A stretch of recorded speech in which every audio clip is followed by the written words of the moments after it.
भैया सिंपल सी बात ये निकल के आ रही है, आज अगर मान लो मेरे YouTube लाइव पे 1000 बच्चा बैठे है तो उसमें से 500 बच्चों को तो फायदा हो रहा होगा कि यार भाई साहब क्या रिवीजन क्लास चल रही है, यार मजे आ रहे हैं, क्वेश्चन प्रैक्टिस हो रही है, ये हो रहा है वो हो रहा है। तो क्या वो 500 बच्चा 1000 बच्चों को आगे और बताएगा? नहीं बताएगा?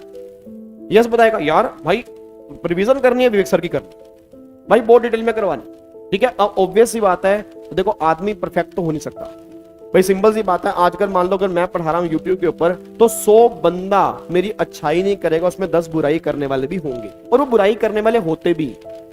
अब या तो आप बुराई करने वाले को देख लो, या आप उन 90 अच्छाई करने वाले को देख के और अच्छा काम करो।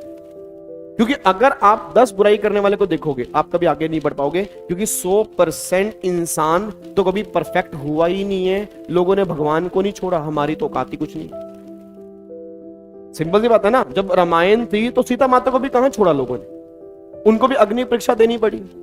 भगवान राम को भी कष्ट सहने पड़े, भगवान धरती पर आए उनका जीवन भी कष्ट भरा रहा। तो हमारी तो कोई औकात ही नहीं, हम तो उनके कण के बराबर भी नहीं। तो बुराइयां तो मिलेंगी, बुराइयां भी मिलेंगी, अच्छाइयां भी मिलेंगी। तभी कहते हैं, कहावत है कि जब भी इस दुनिया के अंदर आओ अपनी पीठ थोड़ी मजबूत रखना, क्योंकि शाबाशी और चाकू पीठ के अंदर ही बसते हैं।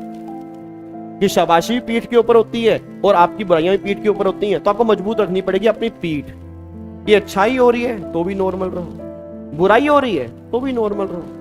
क्योंकि सिंपल सी बात है, बुराई में क्या चक्कर है सर? बुराई देखो, भगवान ने मुंह दिया यार, बोलने के लिए तो दिया ना, कुछ तो इंसान बोलेगा और उतना ही बोलेगा जितना उसको आता है।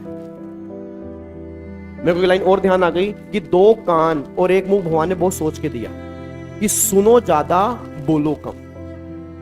क्योंकि बोलोगे आप उतना ही जितना आपको आता होगा, और ज्यादा सुनोगे तो बातें ज्यादा सुनने को मिलेंगी, उतना अच्छा बोलोगे।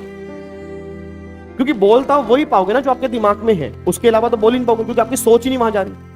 और 2 कान देने का मतलब ही क्या है कि तुम ज्यादा सुनना है, तुमने ज्यादा सुनना है। लिसनिंग पावर हमेशा इंसान की तेज होनी चाहिए बोलने से ज्यादा। कहते हैं ना कि जब भी कभी भी आर्ग्यूमेंट होते हैं उस टाइम रिप्लाई मत करो, रिजल्ट आएगा जब आप पास हो जाओगे। कई बार कहता है बच्चा, कहता है सर लोग हमें ये कहते हैं तेरे बस का नहीं है, तेरे बस से नहीं हो पाएगा, तू नहीं कुछ करवाएगा। ऐसे की तैसे बोलने दो ना, जिस दिन रिजल्ट आएगा पास लिखा होगा उसके पोस्ट कर देना रिजल्ट, कि भाई आपने अब उसके ना लोक लगा देना कि हाँ भाई अब तू देख ले। क्योंकि बोलने से बढ़िया होता है आप रिजल्ट लेके आओ, ताकि अगले वाला अपने आप ही चुप हो जाए।